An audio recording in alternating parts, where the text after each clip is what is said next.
High ভালো, যেই ভাবছি ঘর যাব সে একটা করে কাণ্ড ঘটছে। তো আজকে এই নদীতে মুখ ধুইতেছিলি আর একটা কুমির আসে খপাং করে সেরুকে ধরিয়েছে। আমিও ঝাঁপ দিয়ে কুমিরকে একদম অবস্থা খারাপ করে ছেড়ালি। তো যাই হোক, সেরুর কোনো হইতে দিই নাই, সেরুকে তো নিয়ে উঠলি আমি। তো আমাদের এই ভিডিওটা যে একটু লম্বা হবে, কারণ জঙ্গলে আজকে আমাদের শেষ দিন বটে।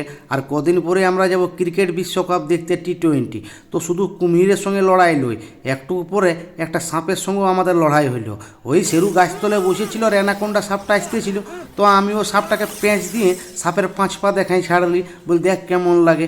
সেরুর কোনো ক্ষতি করলে আমি ছাড়বো? কোনো মতেই ছাড়বো না। তো যাই হোক, আমরা আজকে ঘর যাচ্ছি। ফরেস্টার সাহেব বলেছিল কোনো বিপদ হলে ওয়াকি টকিতে ফোন করবে, আমরা চলে আসবো হেলিকপ্টার নিয়ে। তো ফোন করা মাত্রই একদম হেলিকপ্টার আসে আমাদের কাছে, তো হাজির। তো আমি আর সেরু হেলিকপ্টারে গেলি বসে। আর দেখো হেলিকপ্টার থেকে জঙ্গলটা কি সুন্দর দেখাচ্ছে, প্রাণটা আমাদের জুড়াইন গেল। তো যাই হোক, নেক্সট আমাদের সঙ্গে তোমাদের দেখা হচ্ছে ICC টি-20 বিশ্বকাপ খেলার মাঠে। ভারতের ম্যাচ আমরা সবাই দেখব। আর আমাদের এই ভিডিওটা কেমন হচ্ছে একটু কমেন্ট আর লাইক করে জানাবে।